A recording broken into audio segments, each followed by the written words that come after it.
তো আজকে আমরা মডিউল 1 এর দ্বিতীয় অংশ পড়ব।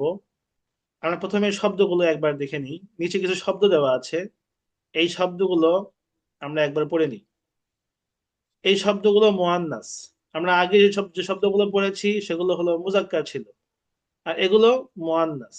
আর মুয়ান্নাস শব্দ কোনগুলো, এগুলো বানানোর কি উপায়, ওগুলো আমরা পরবর্তীতে আলোচনা করব। এখন শুধু পড়ে নেব শব্দগুলো।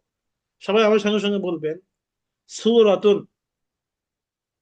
সুরতুন সূরাতুন একটি সূরা বা অংশ। একটি সূরা বা অংশ। একটি সূরা বাক্স। সামাউন সামাউন আকাশ। আকাশ। আকাশ। বাকারাতুন বাকরাতুন বাকরাতুন গরু বা গাভী। গরু বা গাভী। গরু বা গাভী। আরদুন আরদুন আরদুন আরদুন জমিন, পৃথিবী। জমিন, পৃথিবী। পৃথিবী। নাফসুন নাফসুন নাফসুন আমরা বলি না, নফস নফস খারাপ রে। তো নাফসুন মানে হলো আত্মা, আত্মা বা প্রাণ। নাফসুন নফসুন আত্মা বা নাফ প্রাণ। নাফসুন মানে কি বললাম? নফস, নফস আত্মা বা আত্মা, আত্মা, বা প্রাণ, প্রাণ। হ্যাঁ।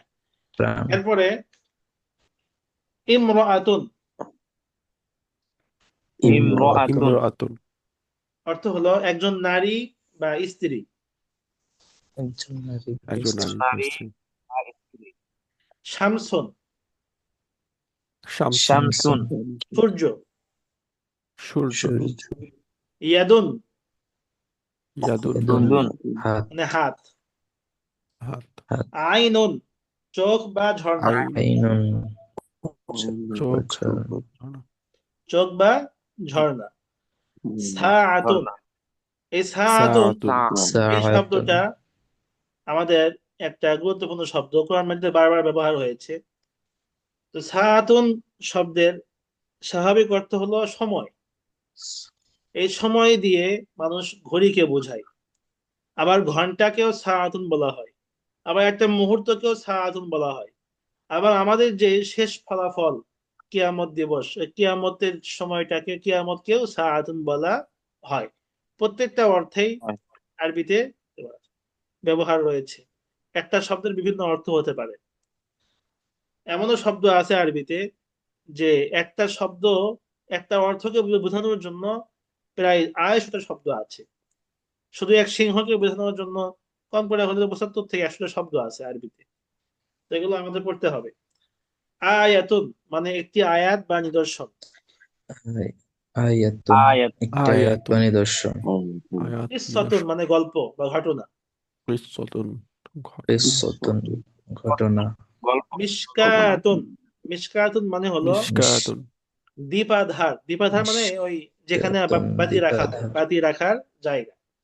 দাব্বাতুন মানে হলো প্রাণী। দাব্বাতুন দাব্বাতুন প্রাণী। সহিফাতুন অর্থ পুস্তিকা।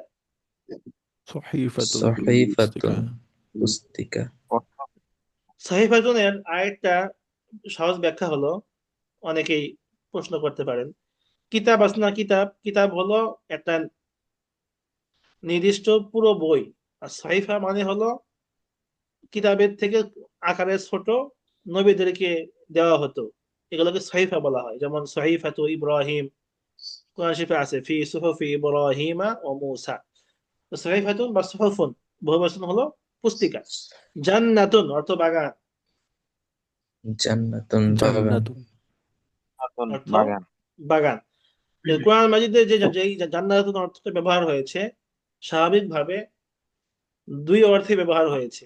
কোথাও কোথাও ব্যবহার হয়েছে সরাসরি বাগান বোঝানোর জন্য, আবার কোথায় কোথাও ব্যবহার হয়েছে আমাদের জন্য নির্ধারিত যেই আবাস, চিরস্থায়ী আবাস জান্নাত, এই জান্নাতের কেও বোঝানো হয়েছে। বাইনাতুন অর্থ প্রমাণ। বাইনাতুন বাইনাত প্রমাণ। বাইয়িনাতুন বাইনাতুন প্রমাণ। বাইনাতুন প্রমাণ। বাইয়িনাতুন প্রমাণ। আচ্ছা। আবার আমাদের অনেক একটা চ্যানেল আছে, চ্যানেলের নামও আছে বাইয়িনা, আল বাইয়িনা। সালাতুন মানে হলো নামাজ, রহমত, প্রার্থনা। সালাতুন সালাত নামাজ। সালাতুন নামাজ। এই আমার আমাদের এই সালাত নিয়ে কিন্তু পৃথিবীতে অনেক কি হচ্ছে, হট্টগোল হচ্ছে। কেউ বলেন যে জানাজার নামাজ সরাসরি নামাজ, কেউ বলেন জানাজার নামাজ হলো প্রার্থনা। এই নিয়ে কিন্তু একটা মারামারি চলছে। তারা মারামারির মধ্যে না গিয়ে আমরা তিনটা অর্থই বলবো। নামাজও হতে পারে, রহমতও হতে পারে, প্রার্থনাও হতে পারে, সবগুলো অর্থেই ব্যবহার হতে পারে। এরপরে হুজ্জাতুন অর্থ প্রমাণ। হুজ্জাতুন প্রমাণ। হুজ্জাতুন হুজ্জাতুন অর্থ কি? প্রমাণ। প্রমাণ। প্রমাণ। এখান থেকেই আমরা বাংলাতে বলি হুজ্জত, হুজ্জত দে, তুই প্রমাণ দে। হুজ্জত মানে প্রমাণ। যাকাতুন অর্থ হলো যাকাত। যাকাতুন যাকাত। যাকাতুন যাকাতের যাকাত। আরেকটা অর্থ হলো পরিশুদ্ধি, নিজেকে পরিশুদ্ধ করা। সামারাতুন অর্থ ফল। সামারাতুন অর্থ ফল। সামারাতুন আমরা যে প্রতিদিন যে ফলগুলো খাই, সামারাতুন এই ফলকে সামারাতুন বলা হয়। আবার পরীক্ষার ফলাফল যদি বের হয় বা শেষ ফলাফল, তখনও রূপকার্থে সামারাতুন ব্যবহার করা যায়। কিন্তু সহি শব্দ হলো নাতিজাতুন। আমার পরে পড়বো ইনশাআল্লাহ। ফাকিহাতুন অর্থ হলো খাওয়ার ফল। দুটাই ফল অর্থে ব্যবহার ফাকিহাতুন। হয়। কোরআন শরীফে দুই অর্থে আছে। এই যে শব্দগুলো আমরা পড়লাম, এই শব্দগুলো বারবার পড়লে ইনশাআল্লাহ আমাদের আয়ত্তে আসবে।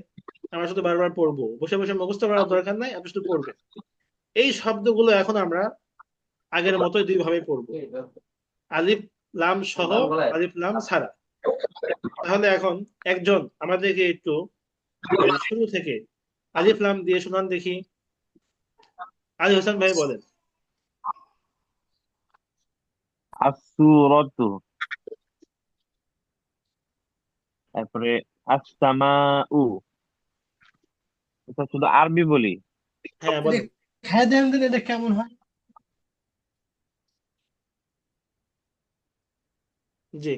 জি। আল আল বাকরা বলেন। আল বা- আল বাকারাতু, তারপরে আল আরদু, তারপরে আন নাফসু,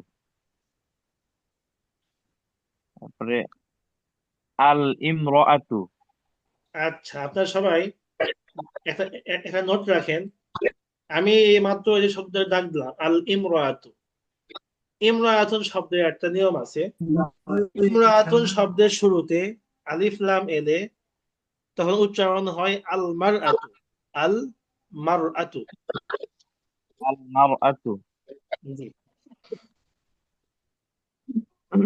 তারপরে বলবো জি। আশ-শামসু। আশ-শামসু, তারপরে আল ইয়াদু, তারপরে আল আইনু, আস-সাআতু, তারপরে আল আয়াতু, তারপরে আমি আমাকে ট্রাই করছি। আল কিসসাতু। আস-সূরাতু, আল আল আল মিশা। উস্তাদ আরবিটা বলতে পারতেছি না এখন। দীপাধার। হ্যাঁ আল মিশকাতু আল আল মিশকাত। মিশকাতু, জি। তারপর হচ্ছে আদ-দাব্বাতু, তারপরে আস-সহিফাতু, আল জান্নাতু, আল বায়িনাতু, আস-সালাত, আল হুজ্জাত, তারপরে আজ-যাকাতু, আজ-যাকাতু। সামারু, তারপরে আল ফাকিহাতু। মাশাআল্লাহ মাশাআল্লাহ। ওই অর্থগুলো আগের মতোই, পরিবর্তন হবে। তো আমাদের বারবার শুধু পড়তে হবে এবং অর্থগুলো বারবার বলতে হবে। এখন বাক্যে ব্যবহার করি আমরা। যে শব্দগুলো আছে, শব্দগুলোর শুরুতে যেহেতু মুয়ান্নাস এগুলো, এখন হাজিহি আর তিলকা লাগালেই হয়ে যাবে। যেমন উদাহরণস্বরূপ হাজিহি জান্নাতুন, এটি একটি বাগান। হাজিহি কিসসাতুন, একটি এটি একটি গল্প। হাযিহি ফাকিহাতুন এটি একটি ফল। আবার তিলকা ফাকিহাতুন সেটি একটি ফল। তিলকা কিসসাতুন সেটি গল্প। তিলকা জান্নাতুন সেটি বাগান। তো এই যে শব্দগুলো, এই শব্দগুলো দিয়ে আমরা বাক্য তৈরি করলাম এটি সেটি দিয়ে। এখন আপনি উপর থেকে এভাবে একটা একটা করে পড়বেন এবং বাক্য তৈরি করবেন। তো সবাই আমার সঙ্গে যে বলেন, হাদিহি সূরাতুন, হাদিহি هذه সূরাতুন سورة অর্থ কি হবে? এটা এটি একটি সূরা। একটি সূরা তিলকা সূরাতুন মানে সেটা উহা একটি একটি সূরা সেটি সূরা। একটি সূরা হ্যাঁ, আমরা সেটি এটি বলবো, উহা বলবো না। উহা হলো স্বাভাবিকভাবে দেখা যায় এই সাধু ভাষায় ব্যবহার হয়। সামাউন, হাজিহি সামাউন অর্থ এটি এটি একটি একটি আকাশ আসমান এটি একটি আকাশ। তিলকা সামাউন, সেটি সেটি একটি আকাশ একটি আকাশ তিলকা বাকরাতুন অর্থ কি? সেটি ওটা একটি একটি গাভী গাভী হাজিহি আরদুন অর্থ এটি জমিন। একটি পৃথিবী এটি একটি পৃথিবী বা জমি। হাজিহি নাফসুন, এটি একটি আত্মা এটি একটি আত্মা তিলকা ইমরাতুন, তিলকা ইমরাতুন সেটি একটি নারী সেটি একটি মহিলা সেটি সেটি একজন একটি নারী সেটি একজন নারী। নারী। হাদিহি শামসুন, এটা এটি একটি একটি সূর্য। সূর্য সেটি একটি সূর্য এটি একটি সূর্য। তিলকা ইয়াদুন, সেটি একটি হাত সেটা একটি হাত। এটি একটি হাত। আচ্ছা, হাদিহি আয়াতুন, এটি এটি একটি একটি আয়াত আয়াত। সেটি তিলকা কিসসাতুন, সেটি একটি সেটি ঘটনা একটি গল্প হাযিহি আইনুন, এটি এটি একটি এটি চোখ একটি চোখ। চোখ চোখ বা ঝর্ণা। হাযিহি মিশকাতুন, এটি একটি এটি দীপাধার একটি দীপাধার এটি একটি দীপাধার। হাযিহি জান্নাতুন, এটি এটা একটি এটি একটি একটি জান্নাত জান্নাত। বাগান তিলকা বাইয়িনাতুন, সেটি একটি প্রমাণ হাযিহি সহিফাতুন, এটি এটি একটি একটি পুস্তিকা পুস্তিকা তিলকা সলাতুন, সেটি একটি সেটি একটি প্রার্থনা নামাজ সেটি একটা নামাজ। আচ্ছা, এবার আমি বাংলা বলে আপনারা একটু আরবি বলার চেষ্টা করবেন। এটি একটি ফল। হাযিহি হাযিহি সামারাতুন। ফাকিহাতুন হ্যাঁ, মাশাআল্লাহ, দুটাই হবে। এটি একটি প্রমাণ। হাযিহি হাদিহি বায়িনাতুন বাইয়িনাতুন হুজ্জাতুন। সেটি একটি প্রমাণ। তিলকা তিলকা তিলকা বায়িনাতুন হুজ্জাতুন। সেটি যাকাত। তিলকা জাকাতুন হাযিহি তিলকা যাকাতুন। যাকাতুন। এটি একটি গল্প। হাযিহি হাযিহি কিসসাতুন। কিসসাতুন এটি একটি গাভী। হাযিহি হাদিহি বাকারাতুন। বাকরাতুন হাযিহি বাকারাতুন সেটা সূর্য, সেটা সূর্য। তিলকা তিলকা শামসুন শামসুন। তিলকা শামসুন এটি একটি প্রাণী।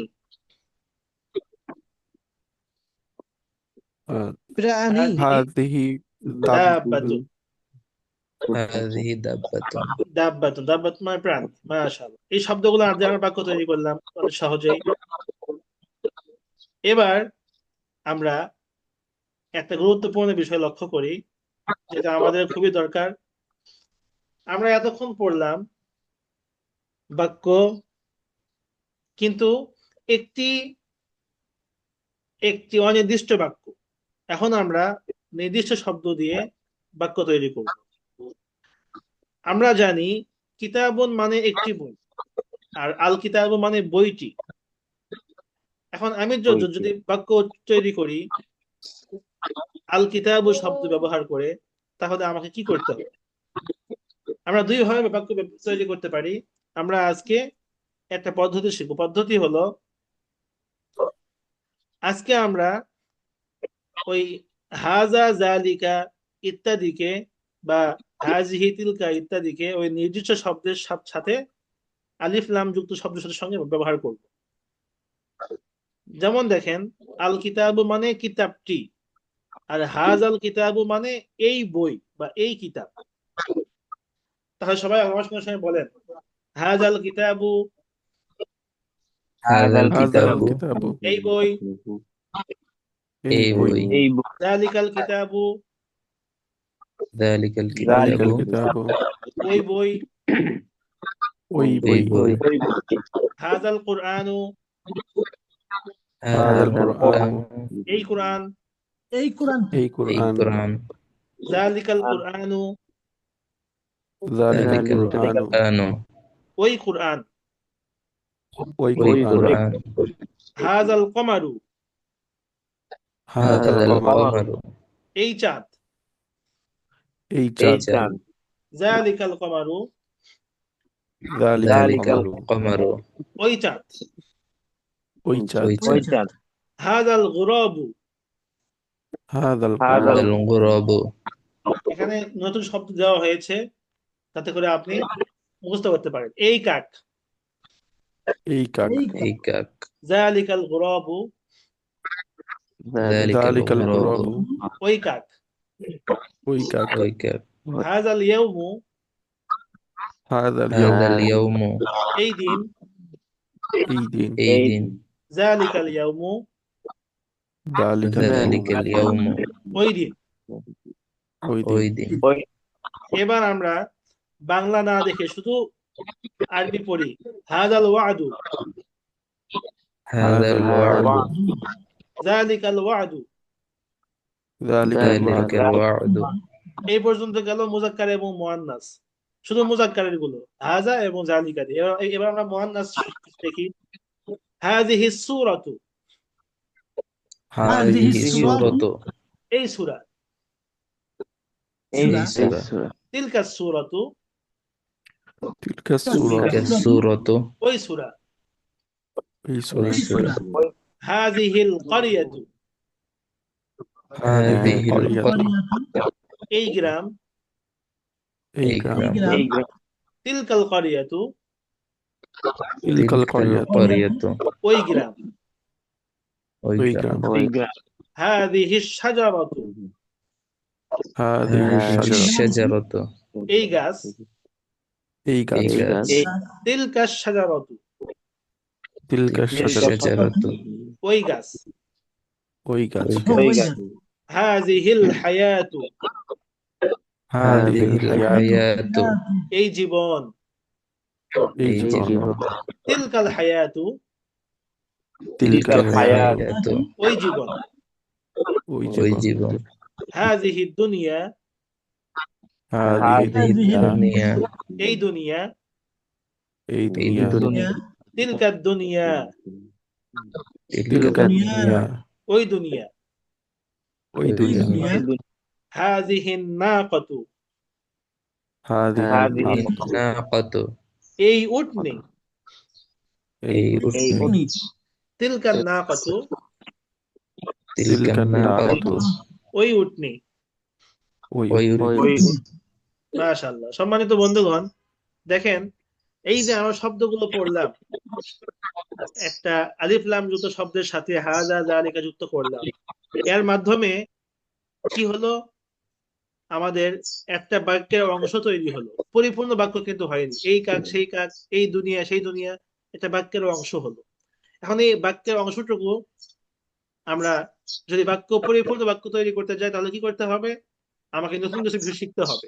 সেগুলো কি? সেগুলো আমরা আগামীকাল শিখবো ইনশাআল্লাহ। শুধু আজকে আমরা এই বাক্যের অংশ তৈরি করা শিখলাম।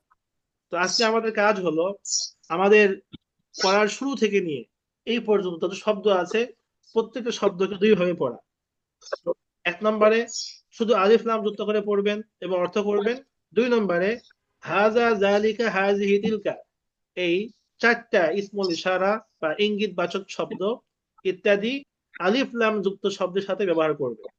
খেয়াল করবেন মুযাক্কার মুআন্নাস যেন মিশে না যায়। দুই নম্বরে যাতে করে হাযা যালিকা ইত্যাদি যুক্ত করার পরে শব্দের শেষে যেন তানবিন না হয়। অনেকে হয়তো বলতে পারেন হাযাল কমারুন, কমারুন যেন না হয়, বলতে হবে হাযাল কমারু, যালিকাল কমারু। শেষে আলিফ লাম শুরুতে আসার কারণে শেষে এক পেশ হবে।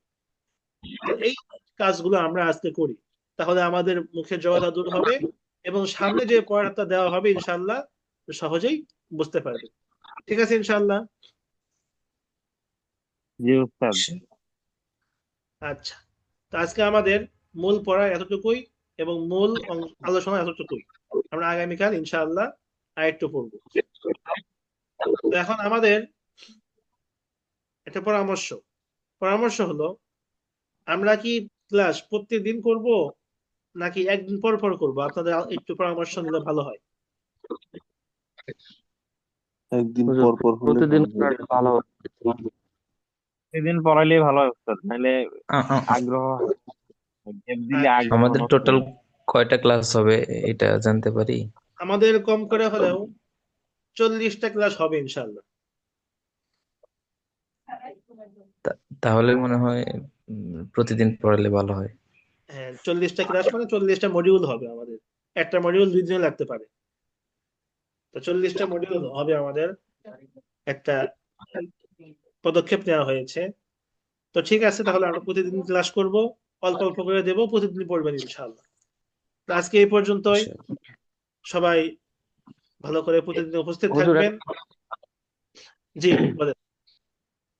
ওই লামের এক কথা একটা বললেন যে সামনে আলিফ আসলে বা লামটা উচ্চারণ হবে কি হবে না, একটা কি ব্যাকরণের কথা বলছিলেন, ওটা মনে নাই আমার, নোট আচ্ছা, করতে বলছিলেন। আমি এটা আরেকবার বলছি, সবাই খেয়াল করেন।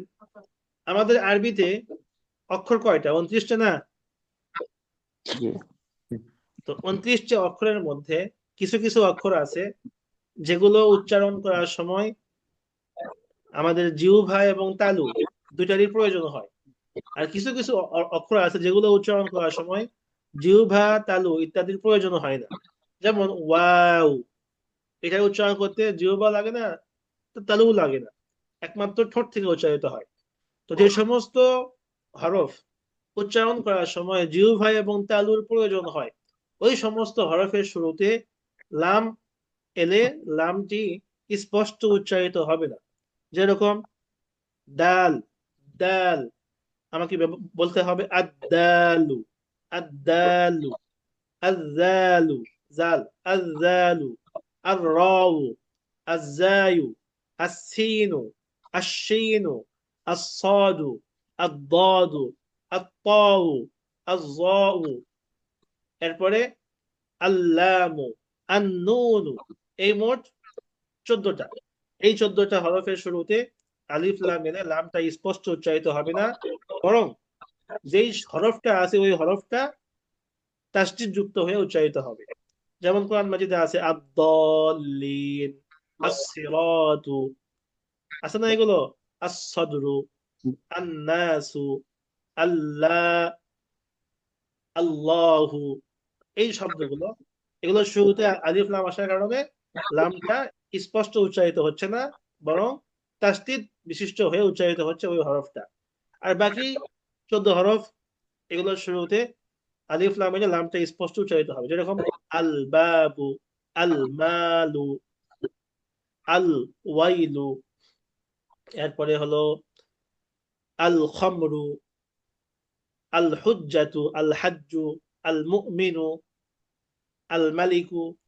এভাবে আমরা বিভিন্ন তো উস্তাদ, উচ্চারিত আল উচ্চারিত আল ইমরান না বলে বলছিলেন যে আল হামাসু বলার জন্য, ওই যে এটার কারণ কি? বলছিলেন। এটার কারণ হলো আরবিতে যেই শব্দ আছে ইমরাতুন বা ইমরুন, আরবরা জি। সরাসরি আল ইমরু তাদের জন্য বলা কঠিন।